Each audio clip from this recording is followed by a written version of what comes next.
Doctor Shafiqul Islam Masud একটি অপার সম্ভাবনাময় মেধাবী মুখ।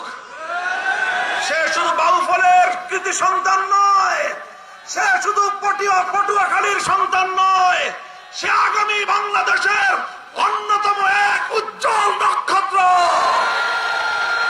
ইনশাআল্লাহ আগামীর বাংলাদেশের বিনির্মাণ, আগামীর মেধাবী বাংলাদেশ, সম্ভাবনাময় বাংলাদেশ তৈরির জন্য যেই মেধাবী নেতৃত্বের প্রয়োজন, তার অন্যতম প্রধান মুখ হবে ডক্টর শফিকুল ইসলাম মাসুদ। ইনশাআল্লাহ আমি দোয়া করি, আশীর্বাদ জানাই বাংলাদেশের আলেম সমাজের পক্ষ থেকে ডক্টর শফিকুল ইসলাম মাসুদকে আমি আশীর্বাদ এবং দোয়া করি। ইনশাআল্লাহ যেই বাংলাদেশ গড়বার জন্য আমরা হাতে হাত রেখেছি, সে বাংলাদেশ গড়বার জন্য সে আমাদের অন্যতম হিরণময় হাতিয়ার হিসেবে কাজ করবে।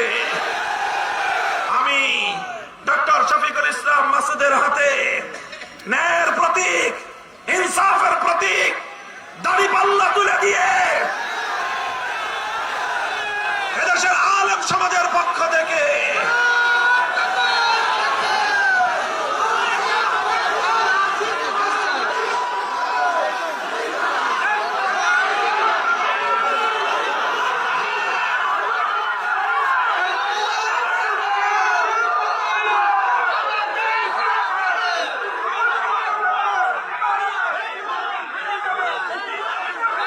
শফিকুল ইসলাম মাসুদ একজন সজ্জন মানুষ, জনদরদী মানুষ, তুমুল জনপ্রিয় ছাত্র নেতা, আগামীর বাংলাদেশের অন্যতম মেধাবী মুখ।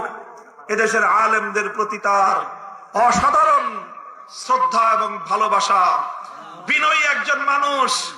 এইরকম একজন মানুষ যদি বাউফল থেকে নির্বাচিত না হয়, বাউফল মানুষের জন্য এটা হবে দুর্ভাগ্যের বিষয়। তাই আমি সকল আলেম ওলামাদেরকে, ইমাম সাহেবানদেরকে, সকল ধর্মপ্রাণ মানুষকে, ধর্ম বর্ণ নির্বিশেষে, হিন্দু বৌদ্ধ খ্রিস্টান সকলকেই আমি আমার উদাত্ত আহ্বান জানাবো, আপনারা সকলেই ঐক্যবদ্ধ হয়ে ডক্টর শফিকুল ইসলাম মাসুদকে নির্বাচিত করবেন। ইনশাআল্লাহ আমি আপনাদেরকে কথা দিচ্ছি, আমরা ইনসাফের উন্নত সমৃদ্ধ বাউফল উপহার দেব। ইনশাআল্লাহ থাকবেন তো?